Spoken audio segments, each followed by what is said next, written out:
नमस्कार, आप देख रहे हैं न्यूज 24। आपके साथ मैं हूं रवि ठाकुर। क्या सभी क्षेत्रीय पार्टियों का बीजेपी खात्मा चाहती है? और क्या अब एनडीए के घटक दल यानी क्षेत्रीय पार्टियां बीजेपी से दूरी बना लेंगी? सवाल इसलिए कि बीजेपी के राष्ट्रीय अध्यक्ष जेपी नड्डा ने पटना में ऐसा बयान दिया जिससे सियासत गर्मा गई है। बीजेपी ने आरोप लगाया कि क्षेत्रीय दल अब परिवारवादी पार्टियां बनकर रह गई हैं, जो सिर्फ परिवार के बारे में सोचती हैं। इसलिए ऐसी पार्टियों का अस्तित्व जल्द ही खत्म हो जाएगा। तो क्या डेमोक्रेसी की डेमोग्राफी बदलना चाहती है बीजेपी? इस रिपोर्ट में देखिए।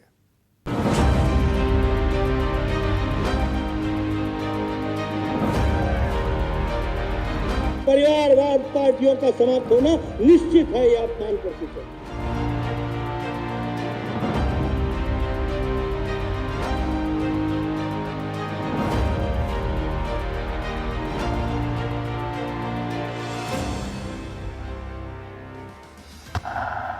JDU, RJD, NCP, DMK, SP, सबका खात्मा चाहती है बीजेपी।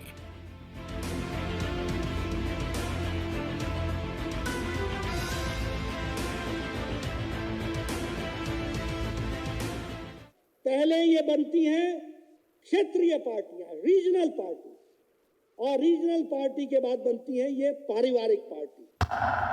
अगर क्षेत्रीय पार्टियां नहीं मंजूर तो क्या एनडीए से होंगे सभी दूर?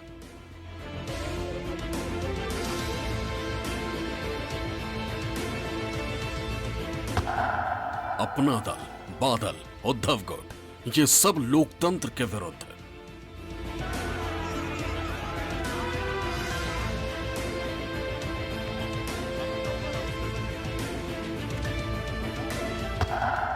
डेमोक्रेसी की डेमोग्राफी बदलना चाहती है बीजेपी।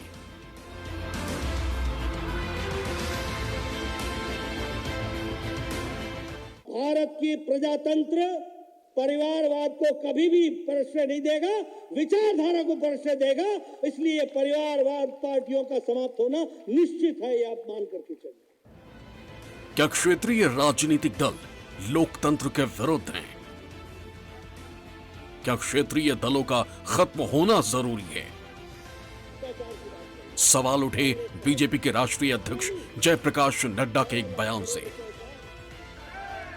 जिसने सियासत में नए विवाद को जन्म दे दिया है। लालू, तेजस्वी, मीसा, बाकी छुट्टी, मुलायम सिंह, अखिलेश और Dimple, full stop. Sonia, Rahul, Priyanka, full stop.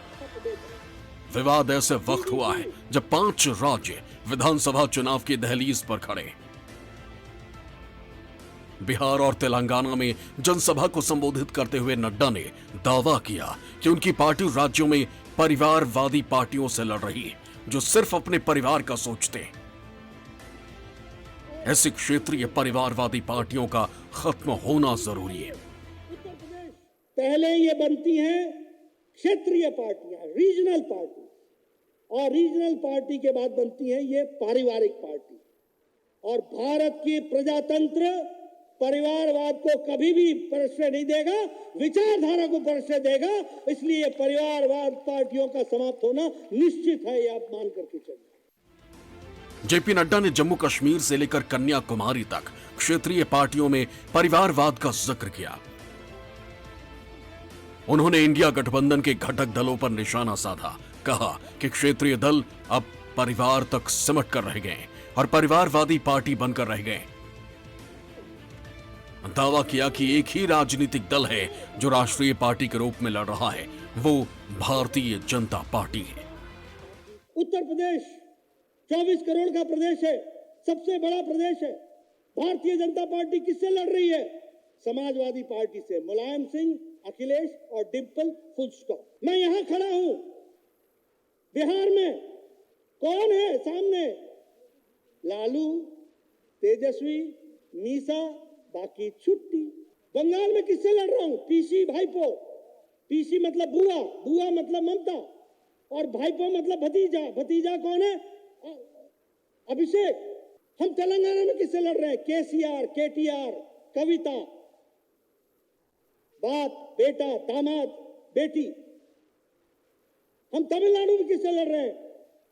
Stalin, पहले करुणानिधि, फिर स्टालिन, फिर उदयनिधि स्टालिन। हम महाराष्ट्र में किससे लड़ रहे हैं? शिवसेना, उद्धव ठाकरे, आदित्य ठाकरे। और कांग्रेस में भी कौन है? Sonia, Rahul, Priyanka, full stop. BJP देश की सबसे बड़ी राजनीतिक पार्टी है और देश की उन 6 राजनीतिक पार्टियों में शामिल है जिन्हें राष्ट्रीय पार्टी का दर्जा हासिल है।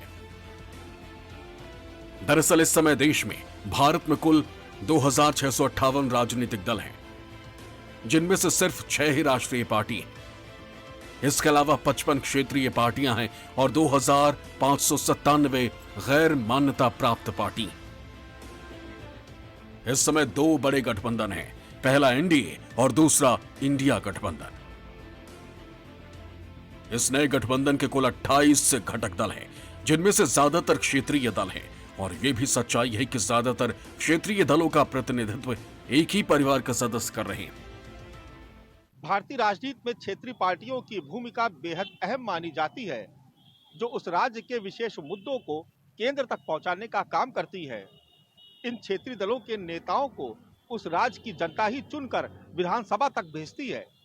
ऐसे में क्षेत्रीय पार्टियों को खत्म करने की बात करना स्वस्थ लोकतंत्र के लिहाज से किसी भी तरीके से उचित नहीं लगती। वो भी ऐसे हालात में जब बीजेपी ने कई क्षेत्रीय दलों के साथ गठबंधन किया हुआ है। इस समय एनडीए के पाले में कुल 38 दल हैं, जिनमें से ज्यादातर क्षेत्रीय दल हैं और इन क्षेत्रीय पार्टियों में भी खूब परिवारवाद दिखता है। इस समय इंडिया गठबंधन के साथ कुल 28 दल हैं। इनमें ममता बनर्जी की टीएमसी, लालू यादव की आरजेडी, अखिलेश यादव की समाजवादी पार्टी और एमके स्टैलिन की डीएमके के अलावा अकाली दल है। वहीं दूसरी तरफ एनडीए में भी क्षेत्रीय दल शामिल हैं, जिनमें चिराग पासवान की पार्टी एलजेपी, जीतन राम मांझी की पार्टी हम, ओपी राजभर की सुहेल देव भारतीय समाज पार्टी, संजय निषाद की निषाद पार्टी के अलावा अनुप्रिया पटेल की अपना दल सोनेलाल के साथ अजीत पवार की एनसीपी भी एनडीए का हिस्सा है। ऐसे में जब बीजेपी खुद क्षेत्रीय दलों के साथ गठबंधन किए हुए है और इन दलों का परिवारवाद किसी से छिपा नहीं है, तब क्षेत्रीय पार्टियों को खत्म करने की बात कहां तक जायज मानी जा सकती है? ये परिवारवाद की जो बात कर रहे हैं, तो भाजपा में कितने परिवारवाद के लोग, पहले उनको ना हटाएं। ज्ञान मेरे लिए है, ज्ञान आपके लिए भी है। जेपी नड्डा जी को तो पहले, सबसे पहले जो लोग उनके परिवार के लोग हैं, उनको पहले हटाएं, तब तो परिवारवाद पर कुछ बोले। राजनीति में परिवारवाद को लेकर बीजेपी मुखर रही है। इसी साल 15 अगस्त पर पीएम मोदी ने लाल किले की प्राचीर से परिवारवाद पर तीखा हमला किया था और क्षेत्रीय पार्टियों पर निशाना साधा था। हमारे देश को नोच लिया है परिवारवाद ने। इस परिवारवाद ने देश को जिस प्रकार से जकड़ के रखा है, उसने देश के लोगों का हक छीना है। लालू यादव की आरजेडी हो या फिर मुलायम सिंह यादव की समाजवादी पार्टी, कांग्रेस या फिर लोक जनशक्ति पार्टी, यहां परिवारवाद साफ दिखाई देता है। लेकिन परिवारवाद के दाग से बीजेपी भी अछूती नहीं। यूपी बीजेपी में ही परिवार की राजनीति के 32 बड़े नाम हैं। इनमें 7 मंत्री हैं और 14 विधायक भी हैं। रक्षा मंत्री और सांसद राजनाथ सिंह के बेटे पंकज सिंह नोएडा से विधायक हैं। एटा से सांसद राजवीर सिंह के बेटे संदीप सिंह यूपी में बेसिक शिक्षा मंत्री हैं। वहीं सुल्तानपुर से सांसद मेनका गांधी के बेटे वरुण गांधी पीलीभीत से सांसद हैं। बदायूं से सांसद संघमित्रा मौर्य के पिता स्वामी प्रसाद मौर्य पूर्व मंत्री रहे हैं। केंद्रीय मंत्री कौशल किशोर की पत्नी लखनऊ के मलिहाबाद से विधायक हैं। कैसरगंज से सांसद ब्रजभूषण शरण सिंह के बेटे प्रतीक भूषण गोंडा से विधायक हैं। गोंडा के सांसद कीर्तिवर्धन सिंह के पिता आनंद सिंह पूर्व सांसद रहे। मथुरा से सांसद हेमा मालिनी के पति धर्मेंद्र पूर्व सांसद रहे, जबकि बेटे सनी देओल गुरदासपुर से सांसद हैं। संत कबीर नगर से प्रवीण निषाद सांसद हैं। इनके पिता संजय निषाद यूपी सरकार में मंत्री हैं।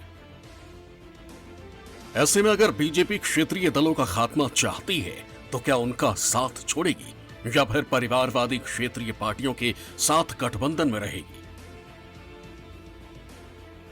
हालांकि पटना में दिए गए परिवारवाद पर बयान को लेकर सियासी पारा हाई हो गया है। क्षेत्रीय पार्टियों ने नड्डा के बयान पर कड़ी प्रतिक्रिया दी है। जो ये बयान इन्होंने दिया है कि क्षेत्रीय पार्टी को खत्म कर देंगे, तो उनका पार्टी तो अपने खत्म हो गया कर्नाटका से, जब हनुमान जी का गदा लगा। अब फिर 5 राज्य से भी खत्म हो जाएगा जब चुनाव होगा। वो तो सामने दिख रहा है, दूध का दूध और पानी का पानी। उनके बोलने से कुछ थोड़े होता है। हवा में तीर मारते रहे हो, हवा में तीर मारने से कुछ थोड़े होता है। राजनीतिक पार्टियां जो परिवारवाद और भ्रष्टाचार के पोषक हैं, उनका अंत एक न एक दिन सुनिश्चित है। मेरे अनुसार परिवारवाद राजा का वह नालायक बेटा जो कि भ्रष्टाचारी है, बेल पे बाहर है, उसको राजा बना दिया जाता है।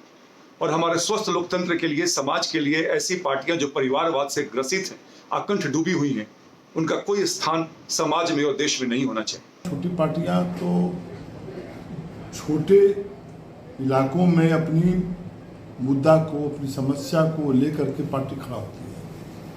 आज जो हिंदुस्तानी अवाम मोर्चा सेकुलर है, तो हम लोग खास करके बिहार में, और जो मगध का इलाका है, अब बिहार का इलाका है, उनके जो ज्वलंत समस्या है, उस समस्याओं को लेकर के हम लोगों ने एक ऐसी परिस्थिति आई कि हम लोगों ने पार्टी बनाया। अब पार्टी बहुत मजबूत है। अब उस किस परिप्रेक्ष्य में बोले हैं नड्डा साहब, वो हम नहीं कर सकते हैं, लेकिन हम लोग समाप्त होने वाला नहीं है, हम लोग मजबूत हैं। पटना में जेपी नड्डा ने परिवारवादी पार्टियों वाला बयान उस वक्त दिया जब वो कैलाशपति मिश्र की 100वीं जयंती पर आयोजित कार्यक्रम में हिस्सा लेने पहुंचे थे। आपको बता दें कि इसी तरह का बयान बीते साल 31 जुलाई 2022 को बीजेपी के तरफ से आया था। तब नीतीश कुमार एनडीए का हिस्सा हुआ करते थे, लेकिन क्षेत्रीय दलों के खत्म होने को लेकर दिए गए बयान के बाद नीतीश कुमार ने खुद को एनडीए से अलग कर लिया था और महागठबंधन के साथ सरकार बना ली थी। राजनीति में जाति और वोट एक ऐसा फैक्टर है जो बीजेपी को परिवारवादी पार्टियों से गठबंधन के लिए मजबूर करता है। उत्तर प्रदेश में बीजेपी का जिन 3 दलों के साथ गठबंधन है, उनकी बुनियाद भी परिवार की राजनीति पर ही टिकी है। बीजेपी के इन 3 घटक दलों में अपना दल एस, निषाद पार्टी और सुबह सपा है। ये दल यूपी में क्षेत्रीय और जातीय समीकरणों के आधार पर बने। इन पार्टियों की राजनीति एक ही परिवार के इर्द गिर्द सिमटी हुई है। नड्डा जी ने ठीक पहचाना कि कश्मीर से कन्याकुमारी तक अगर फैमिली रूल है, तो आपका क्या फैमिली नहीं है? आपकी फैमिली में कौन है आपको पता ही नहीं है, आपका जानकारी नहीं है, लावारिस है सब। ये तो बड़ी अजीब सिचुएशन है। उनके अपने फैमिलीज कितने निकले हैं और कितने मंत्री बन के बैठे हैं फैमिलीज से। तो ज़्यादा मत बोलिए। एक उंगली हमारे तरफ है तो आप इशारा करें तो 4 उंगली आपकी तरफ है। यूपी विधानसभा चुनाव 2022 में अपना दल और निषाद पार्टी ने पूर्वांचल में बीजेपी को अजेय बढ़त दिलाने में अहम रोल निभाया था। अब आम चुनाव से पहले सुहेल देव भारतीय समाज पार्टी भी एनडीए में शामिल हो गई है। ऐसे में क्षेत्रीय पार्टियों को परिवारवादी पार्टी बताकर उनके खत्म होने को लेकर बयानबाजी के क्या मायने हैं? क्या बीजेपी खुद को ऐसी परिवारवादी पार्टियों से दूर करेगी?